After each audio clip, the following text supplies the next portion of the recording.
This will be a recorded webinar. Welcome everyone. My name is Meredith Qua or Meredith Q.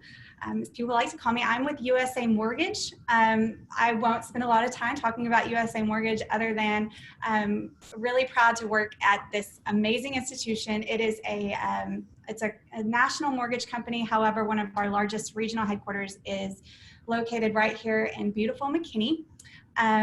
We are extremely community focused, which is one of our pleasures is me serving in the web council here. We're constantly looking to grow, and we're having a pretty good season right now. So if you're interested in joining the mortgage community, just reach out, or have any questions about your home loan, please come and reach out. But that's who we are, and now I am very excited to introduce two extremely proficient ladies for the times that we are living in, Constance and Katrina Watland. They're extraordinary for the extraordinary times. Constance, I'm going to read their bios. Constance On's passion is leading and driving change management initiatives that bring about great and lasting change for large companies. The more challenging, the more exciting the project is for Constance. Her professional experience combines engineering and strategy with organizational behavior. This trifecta brings forward change management concepts, methodologies, and tools that can be concretely applied to your business enterprise, driving the results that you need. Constance is also a Lean and Six Sigma certified black belt, a certified change management practitioner, and a change management train-the-trainer facilitator. In her current role, she's a change manager and implementation program manager for a global information and technology company. Constance has a bachelor's degree in mechanical engineering from the University of Texas at Arlington, and her MBA is from the University of Texas at Dallas, with an emphasis in strategy and organizational behavior. So extremely impressive. I was having to practice your bio over and over again, Constance, just not to get tongue-tied with everything. But I will also introduce Katrina here. Katrina Watland was born in Norway and grew up moving around Europe. Katrina received her bachelor's degree in elementary education from Texas Tech and her master's degree in social work from the University of Texas at Arlington. Katrina is a licensed clinical social worker and has a certification from Norsk Coach Academy, which is the Norwegian Coaching Academy. Katrina has worked as an elementary school teacher in human resources at the Arthur Anderson and at the Women's Center at the University of Texas at Dallas. At the Women's Center, Katrina worked as a counselor, facilitator, and teacher for 17 years. The Women's Center serves women and the LGBT+ student body. Katrina's work and life experience have given her an understanding of people from all walks of life. She has taken her passion, experience, expertise, and love for people and turned it into a practice with a unique approach to helping others achieve their goals. As the founder of True North Coaching and Consulting, Katrina provides a combination of techniques to help individuals move past challenges or roadblocks that keep them from reaching their potential. Katrina lives in Frisco with her husband and 2 children, and she enjoys traveling, kickboxing, and volunteering.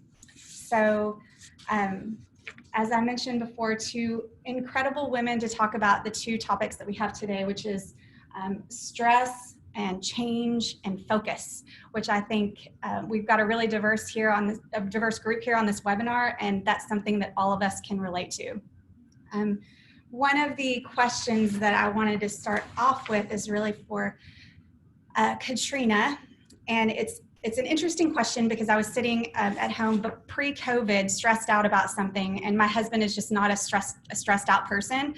And I asked him, do you ever get stressed? Like, do you even know what it is? And he goes, actually, I don't know. I don't know what it is. What does it feel like? And I was just dumbfounded. But what was even more strange to me is that I could not define what it was. So can you tell us what exactly is stress? Can we start there? Yes, and I'm glad that we're starting there, because I think stress is one of those words like depression or other words that we throw around, but we don't always know the meaning. We don't always have a common definition, perhaps. So I'm going to start with just a real simple basic definition. Stress is your body's reaction to a challenge or a demand. So that could be physical, that could be mental. So stress is your body's reaction to a challenge or demand. That could be work, or it could be working out, right? So it's physical or it's mental.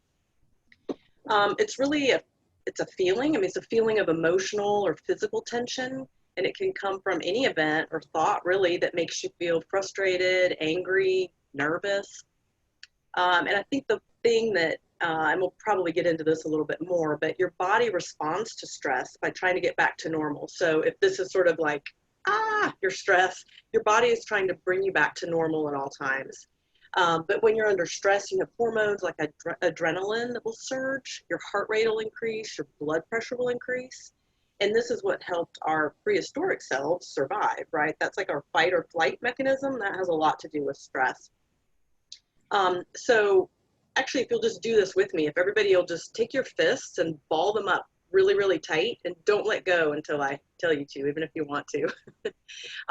So hold them really, really tight. So this is sort of the start of stress, and then the more stress you have, right, the more painful it gets. You're maybe feeling those fingernails dig in, kind of uncomfortable. So it can start kind of gradual, and it eventually is not going to feel so good. So I'll let you gradually kind of release that. That's your stress release or your stress management. We can talk about that later. But that's a sort of physical way of experiencing stress just real quickly. And then before I wrap up here on this one, I do want to also just mention we almost exclusively talk about stress as being something negative, but that's not always true. Stress can be positive as well. And so we have two types of stress, and the technical terms are eustress and distress. I think we're all pretty familiar with distress, but eustress is the term for positive stress. And the things that stress us out, we call our stressors or stressors. So eustress, which is our positive stressors, those could be things like getting married or a competition, a deadline. Those are good things, they're good positive things, but they cause us stress. So just to keep in mind too, that you can experience stress even if it's a good event, I guess we could say. And then distress, that we know all of us probably fairly well, those are the negative stressors. Things like relationship issues, concern over a child, job insecurity, things like that. So a little more than just the basic definition, but once more just to stress that, stress is your body's reaction to a challenge or demand. That's the basic sort of definition. And then I just had to fill in with a few other things. No, so just to dive in a little bit deeper on that, I know you kind of touched on a few things that are big stressors for everybody. This is the job and the environment, but just currently, what are you seeing as the main causes of stress for women really in this in this COVID world, I guess is what you say. Yes, this strange new world that we've all found ourselves in. Of course, stress, all the regular stressors are here, right? We still deal with those, but then I think what you're touching on is this new world that we're in right now is causing a whole lot of stress. So I'm seeing a lot of people who have additional stress on top of their regular everyday sort of stressors. So the pandemic, absolutely. For women, I think trying to manage their work, and if they have children, you're managing work and children who are possibly even still at home, but have been for a long time, you're managing a lot under one roof, and that's causing a lot of stress, additional stress. Some of the big, think about top 10 stressors. You've probably seen these lists before. There are things like death of a loved one, divorce, loss of a job, financial stress. Jennifer Parker, who's on this call, was just talking about that. I mean, she coaches people on that. That's a huge stressor for people, being in financial distress. And we're seeing that even more right now because of job loss, or maybe people have had to scale down on their work, or some have had to stay at home now because they have to manage a household with younger children. So financial stress is something that is on the rise right now. And then you have also your sort of like chronic stressors, maybe chronic illness, that either mental health or some sort of physical health issues. Those are always big on the scale of stressors. But I would say right now, absolutely, this pandemic and just trying to figure out how to live into this new thing that we're in. Has really been causing a lot of stress and uncertainty, and I think it can be scary. It can be scary for people, and we don't feel like we have control over things. We can feel pretty out of sorts and pretty stressed. So it's a tricky time right now. Lots of added stress for sure. It really is, and I don't know if this is an actual like chronic stressor, but I feel like technology in this time, just, you know, as a co-host of this webinar, or, you know, trying, you know, moderating all these questions, it's stressful to not know, is the technology going to support me? Is my screen gonna fail? Or just this entire virtual environment has just kind of added this whole like daily stressful thing that you would have never, and half the time I don't even recognize it. It's just something that happens, and I realize I'm a little bit anxious about it. I'm a little bit concerned, but you kind of move right through it because everybody luckily is showing a lot of grace on things like this. But I'm interested on just about how stress manifests. Is it like physical for a lot of people? And then how can we help recognize when we're stressed, for one? Yes. And yeah, that's actually, I mean, stress, and this kind of goes back to people's stressors too. I mean, it is dependent on the person and personality type and just kind of lifestyle, but there are a lot of sort of common things that stress people out, and it absolutely manifests itself in physical ways. In fact, I think you'll see people go to an MD, a physician doctor, to sort something out when it really ended up being an underlying issue of stress. But stress can do a lot of things. So one of the first things it can do is make you really unfocused. This is what Constance is going to be talking quite a bit about, is maintaining your focus. So if you're under a lot of stress, you're going to be unfocused. You might feel kind of fuzzy, sort of just off, like not real sharp, irritable, angry, tired, because it can cause sleep disturbance. And then there's just a whole host of physical things that can happen when you're under stress. Things like headaches, muscle tension, GI issues, gastrointestinal issues. I mean, these are no fun, but things like diarrhea, vomiting, just severe sort of stomach pain, chest pain even, people have when they're under a lot of stress. So there are just a host of symptoms that come from stress, and sometimes we don't really connect the dots. I think especially when they become physical, because we forget about that mind-body connection that is still so important to us, but we really sort of lose sight of that. And so there are a lot of these physical things that happen that really are due to stress. In addition to that, just kind of being unfocused, kind of just not being with it, and maybe being irritable, angry, those kinds of things. So the symptoms are not fun. The symptoms are not good.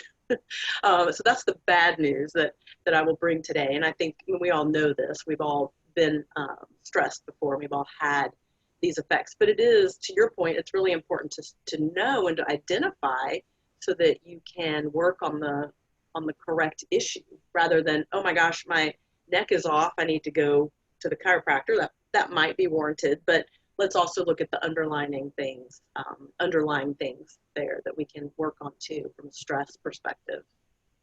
So I know that there's been a big increase in people with anxiety related issues with, you know, quarantine in the world right now.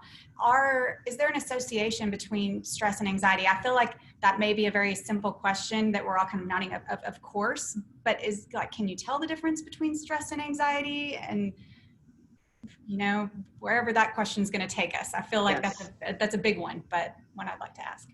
That's actually a really important question, and it's an important distinction, because there's a definite distinction between the two. And I think that goes back to what I said at the beginning when we define terms. I think that's so important, so we have a common definition, and we throw out terms like anxiety, which really is more of a clinical issue, and so it's important that we sort of flesh these out. So they're similar. They're both emotional responses, but stress, the kind of key way to tell the difference, stress is caused by an external trigger. You can identify something, or there could be several things, but there's a trigger, something external that's causing the stress. That's these stressors that I was mentioning. So that could be something short term, like a work deadline, a fight with a loved one, or it could be long term. You could be under long-term stress, which can affect your body differently, but that could be things like living in poverty, living with a lot of discrimination, chronic illness, things that don't just go away, but stress is caused by some type of trigger. So you should be able to identify that, or several triggers. Now, anxiety is different, because anxiety is defined by persistent, excessive worry.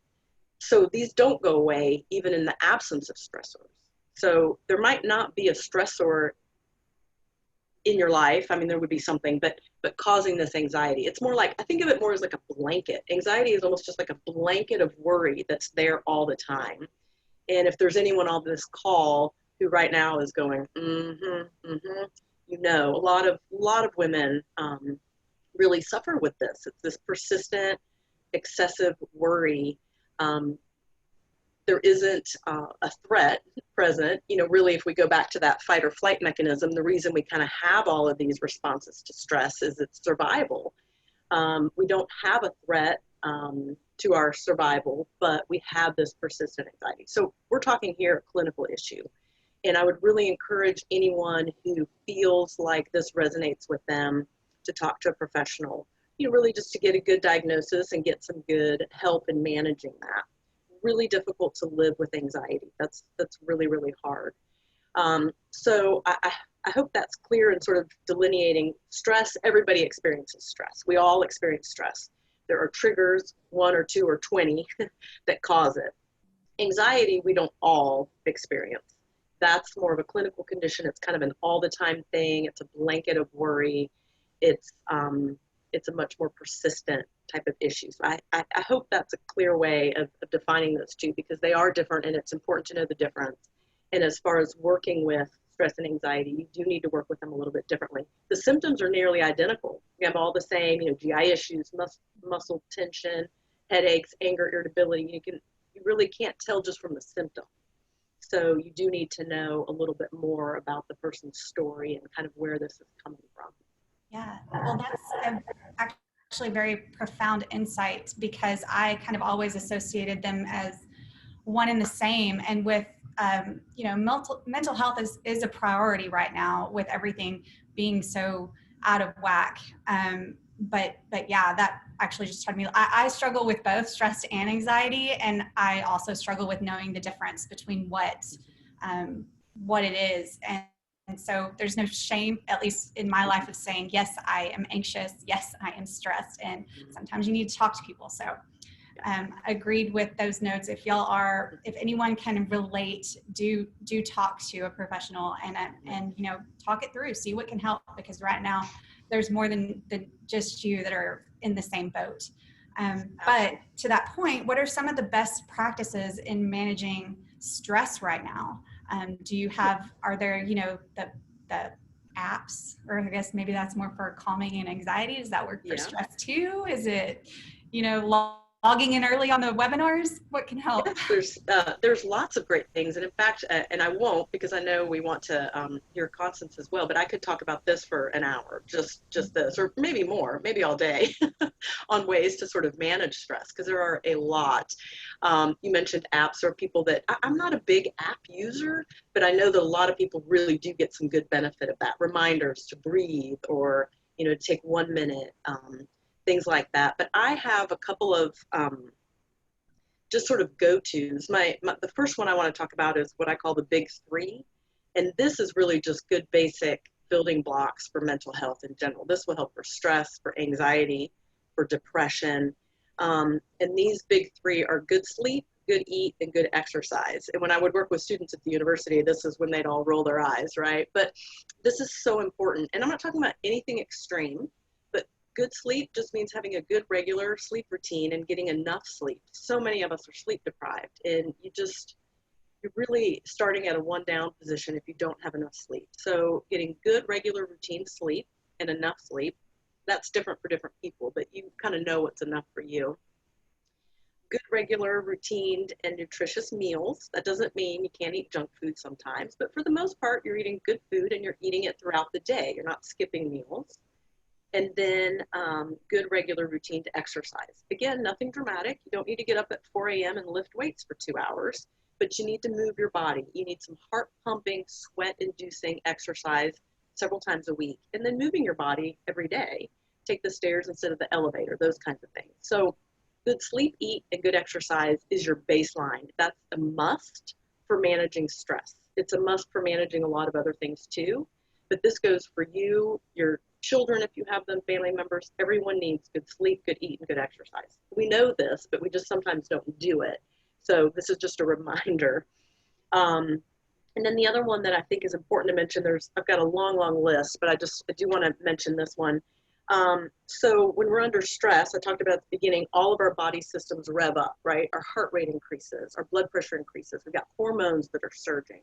So our body's revving up, and it's trying to get back to sort of this equilibrium. So if our body's trying to do that throughout the day, and we're throwing at it a lot of substances that are either revving us up or trying to bring us down, we're messing with that sort of natural body rhythm. So I'm just setting this up because people don't like to hear this part. We really want to try to limit sugar, caffeine, and alcohol. Again, we know these things, and I'm not saying never have them, but the more sugar, caffeine types things you have, we usually tend to do that more in the morning, right? Ooh, I need a little kick, I need to and then we're kind of here by the evening, and then, well, I'll just have a glass of wine or two or three. You know, you see the cycle, and that becomes the stressor in itself after a while, or can. So again, I'm not saying never have these substances, but just be aware of how they affect you and your stress levels, because they do. These are things that are just messing with your natural sort of body rhythm. So all these things, you know, these are not new things, but if you're really having a roadblock with sort of getting yourself into these healthy habits, then that's something we can absolutely, you know, work on sort of offline. But those are really, really important. There's a whole host of other things. You need to learn how to say no. You need to ask for help, on and on. You limit social media, limit news, all those kinds of things, really important. But I want to get to the final thing so that we can move on.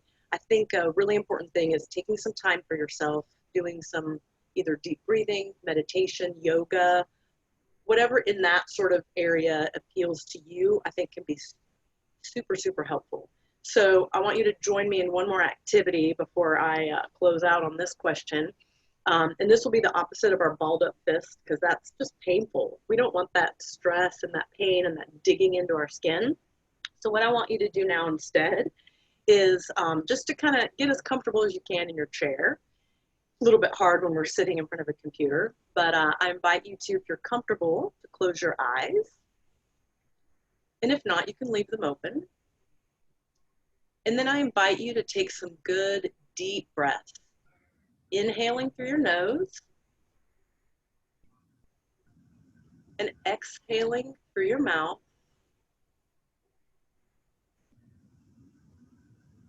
And I want you to do that a couple more times, just at your own pace, but deep breaths, inhaling through your nose and exhaling through your mouth.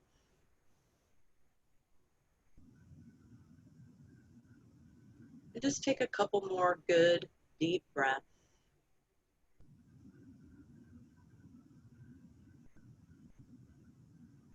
And when you're ready, you can open your eyes.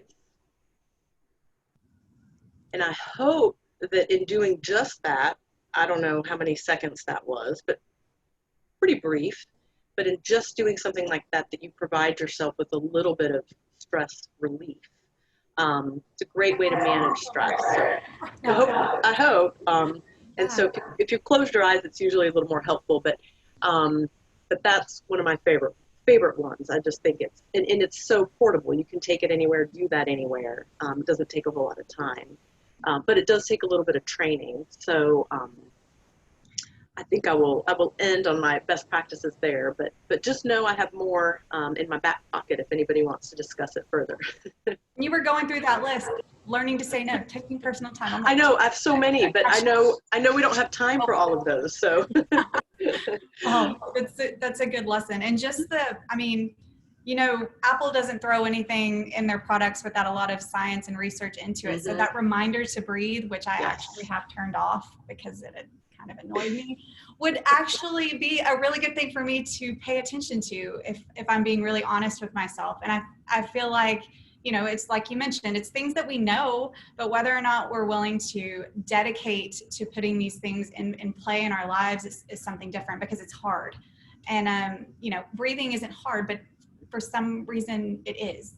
I don't know. I can't describe. I think it's because we're busy doing this, right? And so we forget.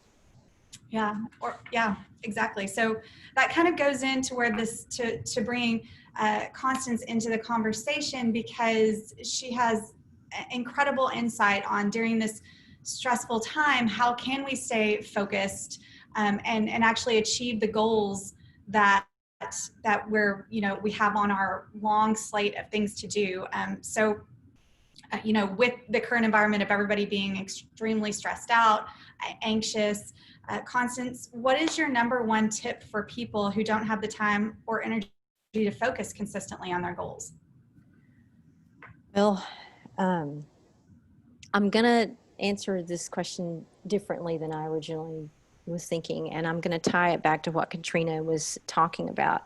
You know, Katrina, you mentioned like some of the tools, like meditation is good, um, and the three big ones, like the big three: good sleep, good eat, and good exercise. So, in that context, my number one tool for keeping you focused is to develop a habit tracking system. People who are truly successful, wildly successful, they actually exude less discipline. And this is actually a study. They exude less discipline than people who are normal but struggle on things. Okay, so they've created a system. And let me give you an example in this system. You have a professional athlete who is getting the big three: good sleep, good eat, and good exercise. They don't exude more discipline than us, right? They actually have less discipline than we do. And let me explain why. They have a system. They've programmed their body every day to wake up at 5:30 a.m., to hit the gym at 6, and then 6:30 is the track. It's like their daily grind is where they grow their seeds of greatness, okay? And it doesn't take them more discipline. They have a system. There's no junk food in the house. Why? Because they pre-ordered everything for, you know, delivery, Kroger's delivery or Sprouts delivery, and it's only these selected foods. They have created a system of success, and you can do that too. That's one of the tools that I'm gonna actually throw in here, and it's a habit tracker. And in this habit tracker, you're creating a system. So all those things that Katrina is telling you about, it's not that you listen to it in this session and then you forget about it. You're going to write it down. You're going to say, look, I need to get more sleep. Okay, I need to get better food, and I need to exercise. And all these things tie to what I call, now I'm going to thread in something different. What is your ultimate goal? What is your life's purpose? Okay. So if you know in your mind what your life's purpose is, like to make a difference, I'll just genericize it. Your goal is to make a difference in this world, or your goal is to make so many sales, or influence so many people, or have so many clients. That's the top stratus. The middle stratus is, what is your gap? Why aren't you more successful yet? Why aren't you where you want your business to be? Why can't I meditate better? Why haven't I lost all this weight? Why didn't I go back to all these gaps, whatever they are, that don't get you to your wanted position so you can fulfill the destiny that you're meant and born with to fulfill, okay? That you know in your soul is there, okay? So I went from what's your goal that ties to destiny to what's the gap. And Katrina may have told you many of your gaps just now. Do you eat right? Do you stress? You know, how do you react to this? And I'm going to tie into a lot of the stress we have in our life is created by our own perceptions, our preconceived notions of what we should be, of what society tells us to be, of what our parents programmed us to be. Girls should do this, boys should do that. You should like this, you're too old, you're too young. All the isms that limit your mind. So when I'm talking about this whole structure, you have to eliminate all those things. We go back to prehistoric times. You know, Katrina, you mentioned like back in prehistoric times, the caveman days. That's the reptilian mind that's taking place. And what you need to do is you need to do very different cognitive shifting in your mindset when you address what's the gap, okay? Then on the lowest layer are, what are those actions that you need to take every day in your daily grind to make you great, to address those gaps? And if you're doing actions that don't address those gaps to get you to your goals, to get you to your destiny, you don't need to be doing them. For example, how many of us binge on Netflix? Like a lot. Okay. How many of us, we go out for wine, or we meet a lot of people, we go out and we excessively eat just because we're stressed out. We want that enjoyment. How many of us look at Facebook? This is mine. Look at Facebook or the news on our phone before we go to bed. And that's not getting us good sleep. You see how that action doesn't support the gap to get you to your wanted position. And this whole concept, if I layered this 3 concept, is called the Hoshinkari. And Hoshinkari is a 6 Sigma concept about everything you do should be in alignment to where you want to be in your wanted position. Now, there is a balance.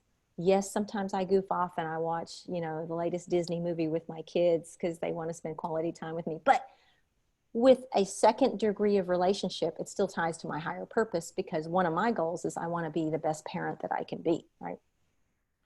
But you should evaluate all those things. And in the Hoshinkari, I want to leave you with this visual of this Japanese swordsman, and they're cutting so sharp and so fast and so efficient. And that's how you want your life to be, as efficient and easy as possible, so that your life, the way you live on a daily grind level to greatness, becomes as easy as possible.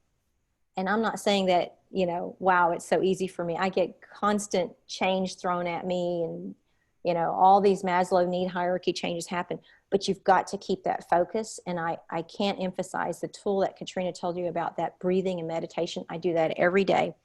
And in the morning, right when I wake up, before my conscious state takes over with all the biases and the preconceived notions that society programs into my brain, before it wakes up, there's this moment of sleep to awake where my mind is a bit open, and I lay in bed and I breathe the technique, and I visualize and I feel and I walk through my entire day of how I want it to be. And I actually am in the room. I feel everything. I open all my senses to say, okay, what must this smell like? What does it feel to hold my daughter and say good morning, and say, oh, I'm just so excited today. We have no groceries, but mommy's going to figure it out, and that the fun and making it light. But if you wake up and you don't visualize your wanted position, even in that meditative state, with the meditative state being the second part, the breathing is the first stage, you get that down. Then the second stage is opening your mind into this whole other dimension. And within, I guarantee you, it only takes 2 minutes. I can feel my entire day and how I want it to be, So I don't get stressed out right before I interview, like Sadaf Haq on this, new YouTube channel release. I'm like all stressed out, all excited. I'm like, wait, I'm visualizing how that's going to be. That's how I woke up that day, or I interview somebody else. So anyway, I hope that helps answer that. Absolutely. That was incredibly insightful. And I think a lot of us can actually take from that. One of the questions that actually leads me right from that are, what are the most common, you mentioned a few, but pitfalls of things that are preventing us from actually achieving this state of kind of calm focus? And, we kind of all know the Facebook, anything kind of media related or technology related is going to take us away. But are there things that we're not paying attention to that could be driving us? Or do we have to have a list of the 3 things, and every time something comes at us, we say it's not one of these 3 things? So yeah, you could use another tool you could use that I like to use. It's a really simple concept. It's called the Eisenhower Box. And the Eisenhower Box says, okay, what's urgent, what's not urgent, and what's important and not important. And sometimes we know that in our head, but writing it down on a big piece of paper, using a marker, and just communicating it with your kids, or your family member, or whoever you want to at work, and just say, and it starts to compartmentalize what's really, really important. And then you say, okay, does what's urgent and important, or, not so quite urgent, but still important, does it still line up to my Hoshinkari? Does it still line up to that, my wanted position, addressing the gaps and the actions that need to take place? But I'll tell you the number one, and I've coached and mentored a lot of folks, and the number one thing that I see that prevents people from fulfilling their destiny, if you will, is they don't uncover the last window of the self. So let me tell you this other tool. It's called the Johari window, and it is on my YouTube channel, and I put it in the chat. So if you go to my YouTube channel, there's one of my first videos I did was on the Johari window. And the Johari window is basically a very in-depth dissection and reflection of oneself. So on the top, you're going to say, okay, I know these things that I'm good at, and there's things I don't know I'm good at. Okay, so that's the top. And in this box, on the vertical side, are the things people know you're good at. And then there's on the bottom, people don't know you're good at. So the obvious box is, you know you're good at something, and everyone else knows you're good at something. Okay, that's the obvious. Like, oh, you like cooking. Everyone enjoys your cooking. Oh, you know, Meredith, you're the best one at baking something. Okay. So then there's things that you don't know about yourself, but everybody knows it about you. And you say, oh, I didn't think I was that athletic. And everybody's like, what are you talking about, Meredith? You're the fastest runner. You've always been that way since I've known you when you're a little kid. And see, so what happens is you're not paying attention to the cues. And sometimes that's because of the programming. You know, maybe some of us were brought up in an environment where my parents told me I would be a terrible artist. I would never be really good at art. Well, they didn't want me to be an artist. So that's why they discouraged that. So now there's this programming, and I grow up as an adult, and I'm living this program that says, well, I'm not really good at that. Or maybe I'm a woman, so I shouldn't really be good at engineering because girls don't do that, right? Something's been programmed for you to deny what you're good at, but other people see it. Okay, that's conditioning subconsciously. And then I'm going to jump just for timing and go to the last window. You can see the rest of it in my video. The last window is the things that you don't know you're good at and no one else knows you're good at, because you've never had the opportunity to demonstrate that talent or that hidden joy of something. Like the guy who wants to do ballet, but he never knew he was good at ballet because society told him you shouldn't do ballet. Or the autistic kid that's told you'll never be good at this, and everybody's like, yeah, you're autistic. So you're living this preconceived notion of someone else's story and script. And what you've got to do is just let go of that. And when you do, that is the last window to discover about yourself, the last hidden window. And you can find that by listening more to yourself, letting go of preconceived notions, finding and exploring and doing different hobbies that you never thought you would really like until you just try and experiment. We do that with kids. We allow kids to go and try different sports and join different teams. But as adults, we deprive ourselves of that. So that's my challenge to everyone, is to see what your undiscovered self that you don't know about, that nobody knows about you either. And when you uncover that last window, then you fulfill a greater destiny. And then it ties back to the Hoshinkari, which what are your daily actions to address your gap to get your wanted position to fulfill your destiny. I hope that ties together how it all kind of fits in. Well, I do have a question about it. So it sounds like you're advocating, make yourself uncomfortable, go do something you haven't done before. Yeah. That's change management. Learn about yourself that way. That's the best way to kind of uncover, what you're good at, what you're bad at, or just make yourself comfortable in more situations. But with the finding out what others think of you, are you just supposed to kind of like ask, what am I good at that I don't know that I'm good at? Absolutely. Okay. Absolutely.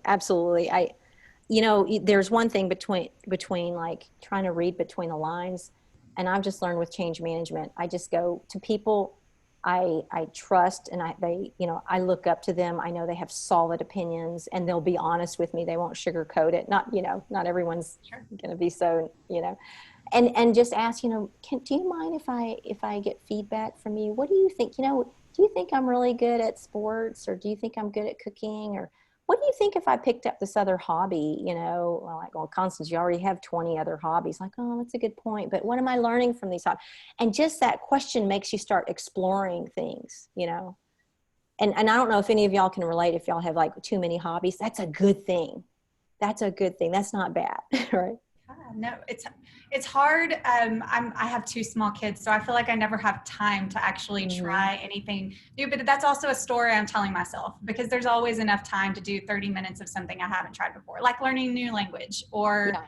or something. So Yeah, and you know, I have the same challenge too. So one of my hobbies, I do martial arts. I happen to do, I started off knows, I'm a 4th degree black belt in Shotokan karate. And I started 20 years ago with my kids also. When I thought, I don't want to let go of my hobby. And I got this kid growing up. So when my kid was 3 months old, I put him at the entrance of the dojo floor. And now I've got 2 brown belt kids. So you help them explore that. And you're absolutely right. It doesn't take a lot of time. So I want to give you guys, I actually have my habit tracker book right here. And this is how I track my habits. And sometimes the item that I'm tracking is only 5 minutes, 5 minutes of meditation. That's it. I do maybe 20 minutes of karate every other day, but at least I do something. So I don't know if you guys can tell, but I track, am I eating right? Am I reading? Am I exercising? Am I meditating?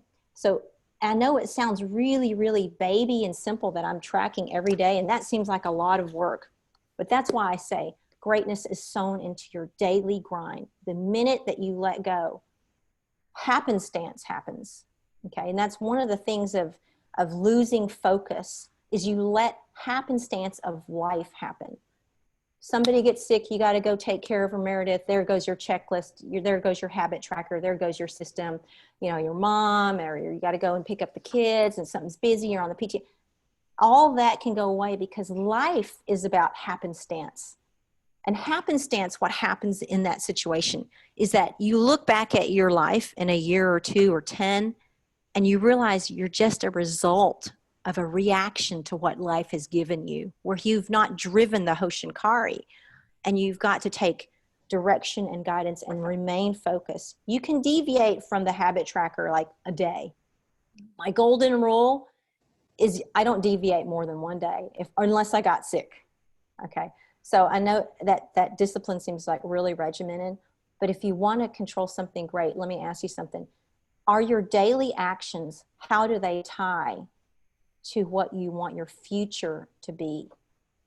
Do you want your future to be a result of happenstance? Or do you want your daily grind to be somewhere so that in 10 years you can say, yes, I stuck to it, you know, I accomplished these things, this is my goal. I'm going to strive for a new goal. Let me go back to my Johari window. Maybe there's another thing I don't see. It never ends. It's a constant loop of continual improvement on the self.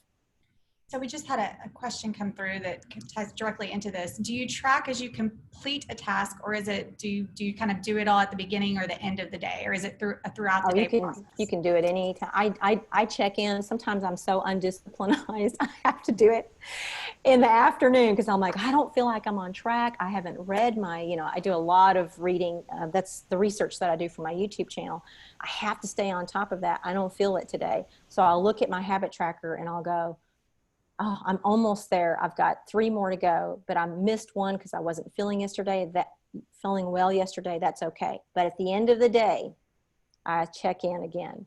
Yeah. So if it also depends, is my habit tracker is changing constantly. Like every 4 weeks, I change it. I have eliminated all social media. I do 15 minutes of social media and news reading, and that's it. Because that's what my Hoshinkari, my system, is going to support. If I go overboard, I get depressed reading the news. That's my trigger. It gets too emotionally upsetting what's happening on Black Lives Matter. It's very upsetting to me. I read enough to know what I can do to make a difference, but I don't, I don't know if any of y'all just keep reading the news and it's just so more and more negative. So I have a timer, but I mastered that after 6 weeks because now it's a habit. It's in my system. It's super easy. Not really craving it. So I don't need to track it anymore. I got new stuff to track. That gets me to my greater purpose.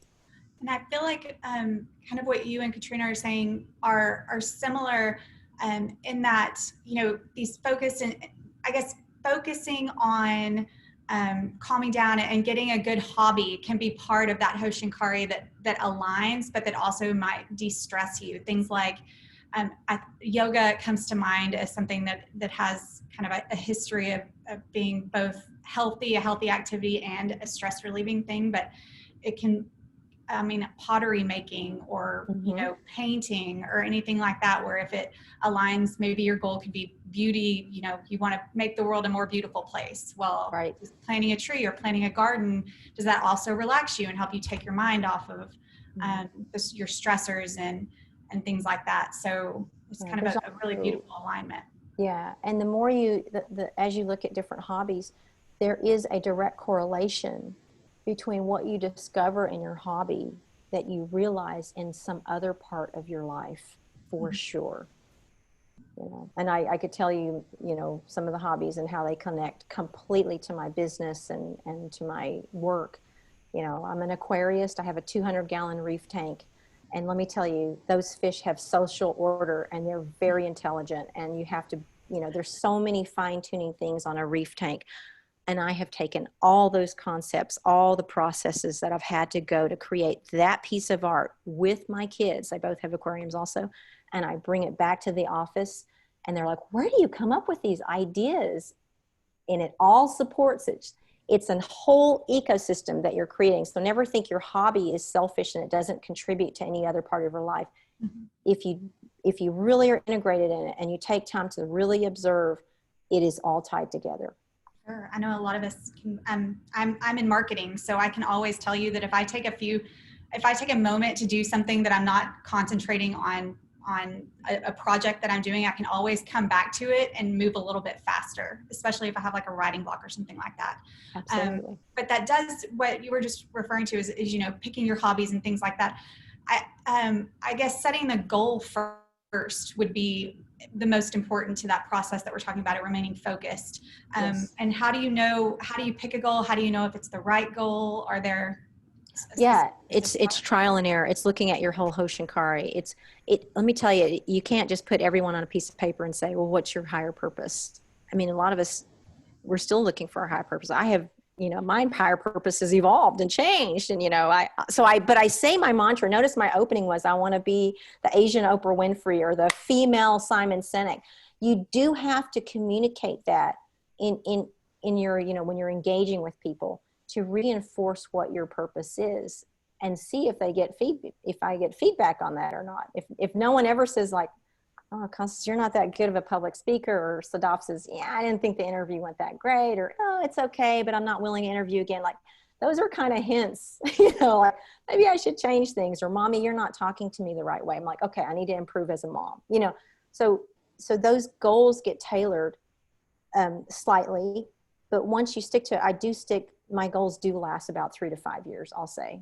I don't deviate very much from them, because if they're truly a strategic goal, they should not deviate every 3 weeks, something like that, you know. Agreed. So when it comes to sticking to those goals and staying focused, I'll tie it back to these COVID times. What tips do you have for trying to stay focused on these goals and developing kind of this path during, you know? Yes. I'm going to take it from a real famous author named James Clear. You create a good habit, you first have to make it obvious.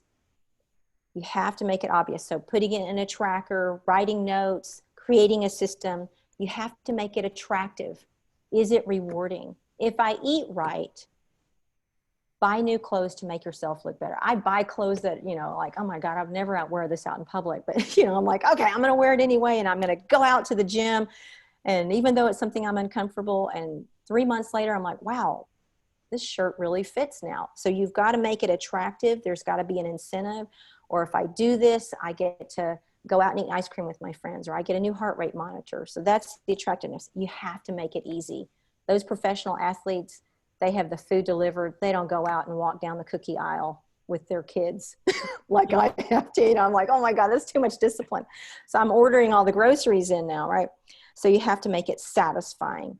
Satisfying could be, you could, I think we talked a little bit about reinforcement, the habit tracker, make it satisfying knowing that you never miss more than once or twice. So I'll go over it again. The first law is, and this is from James Clear, with Atomic Habits.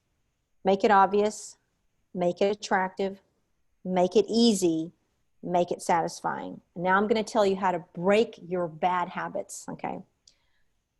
Make it invisible. The bad food, get rid of it. It's not even a temptation. The alcohol is not even there, okay?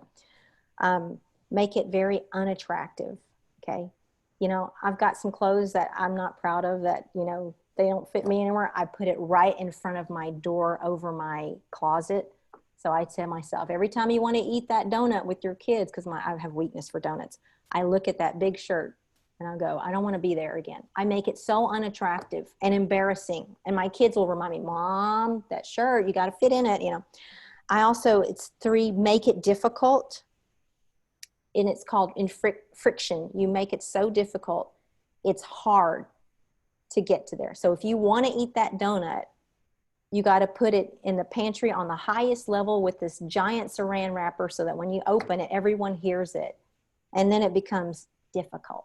You know what I mean? For example, the opposite is to make it easy. So I needed to get in better shape. In COVID, I was eating a lot and sitting at my desk. So what I did is I made it easier to exercise. My bicycle is sitting at my front door. If I did the opposite and I made it difficult, I would put my bicycle in the garage behind my car where it's hot, so that if I ever wanted a bike, I'd have to open the garage door, reverse the car out, get the bike out, then put the car back. You get it? I made it too difficult. So make what you want to do attractive and easy to get to. And the last thing on how to break that bad habit is just make it completely unsatisfying. Like, find someone to be a buddy with and say, well, you know, Katrina, I'm not going to go bicycling with you today. Sorry. What? Constance, why aren't you going to go bicycling? Well, I just don't want to. You know, there's that unsatisfying feeling. I don't want to go to my peer and tell her I'm going to bail out on you. And I thought we were friends and we agreed on this commitment. So you got to do things that are unsatisfying. Like, okay, if you don't stick to your healthy eating or your exercise, well, then you don't get to go out and rent that Disney movie, you know, like Mulan. My reward was I rented Mulan with the kids. That was our reward system this week. But you said, you know, in bad habit is make it invisible, unattractive, difficult, and unsatisfying by public accountability, peer accountability. Sure. And you have to pick the right peers for that. Because yes. I have, you know, I could talk my best friend out of going on a bicycle ride any day of the week. She is not I don't want to go, okay, do you want to have donuts instead? Oh, yeah. You definitely want to, or, you know, show her the habit trackers and stuff. And then y'all both get on and do a contest. I'm very competitive. So I have friends of mine and we compete. I mean, you know, to hold each other, you know, and the other thing is I'm always partnering with someone who's a lot better than me. I never partner with somebody where I'm anchoring and pulling the whole team. I mean, you know, there's some things I'm good at and some things I'm not so good at, but in general, who I surround myself with are people that are stronger than me on the things that I'm weak at. And I will admit that I'm weak at. Right. And then if I'm strong on something that they're not, we have that exchange. Sure. Like a nice mentorship model. Yes. It's like a peer mentoringship model. Yeah. Well, that kind of sums it up. Katrina, do you have anything to add to what Constance had been speaking about, or how that applies to everything stress related? It seems like it just kind of, this entire thing fits so well together. Y'all have given some really powerful insights to how to keep self-mindful. Yeah, I don't really have anything to add, but just I agree. I think that these two ideas really do go hand in hand, and I just get excited and inspired when I hear Constance. So that was fun. I was going to say the same, Katrina. I think we just made we should go on the road. We should. Let's take this show on the road. Amen, sister. We should write a book together. You absolutely should, because there were a lot of things that I learned just listening. I had some preconceived notions here, and I didn't really do any research beforehand, so I could be pleasantly surprised. But it was very, very good, very enlightening. And I'll put my email on there, my email contact if anybody has any questions to ask me. I'm I'm happy because I think both Katrina and I have just, hit the tip of the iceberg on all the concepts. Yes, I'll add mine as well. So just reach out to me if you all want any more info. Absolutely. Are there any further questions, or Kathy, do you want to add anything, Kathy or Tammy? Well, I just want to, let's see, where do you start my video? Oh, wait. Okay, here, I think I'm back. Am I back? Thank you so much, Meredith. Great job. And Katrina and Constance, oh, what a wonderful, wonderful, my phone is ringing. Sorry about that.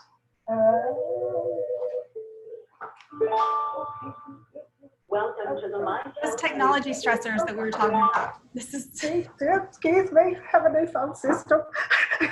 Sorry about that. There we go. Thank you both for sharing your wisdom and inspiring us and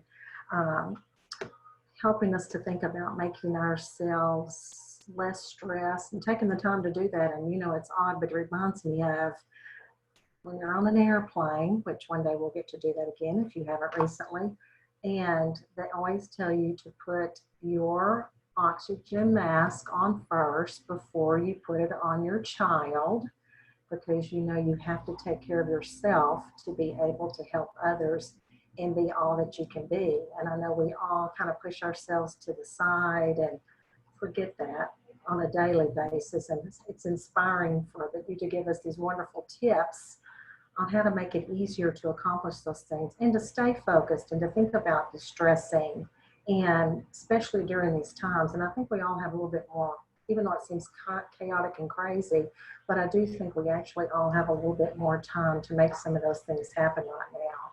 And it's a good time to do that because we know, the floodgates will open and we'll all be back, and it'll be once again even crazier.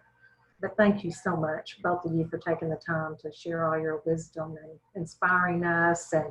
And it was absolutely wonderful. And I'm so happy so many joined us. Thank you for taking your time today to do that. And I hope you were as inspired as we are. And we're going to all come back together and be better, and supporting each other is another thing. We all just got to remember to support each other. It's no time like now to lift each other up and support each other, whoever with strengths and weaknesses, that we can take care of each other, like Constance was mentioning.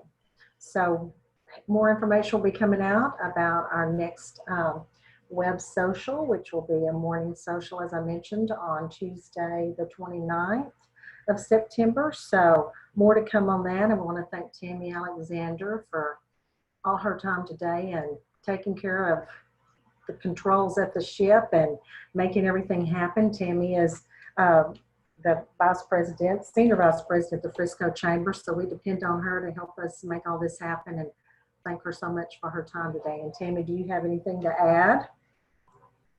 I do not, but I will tell you that the reason why I was slow on switching the spotlight video was because I was taking so many notes, y'all. I have lots of pages, so thank you both, because I was writing the whole time, so thank you. Awesome.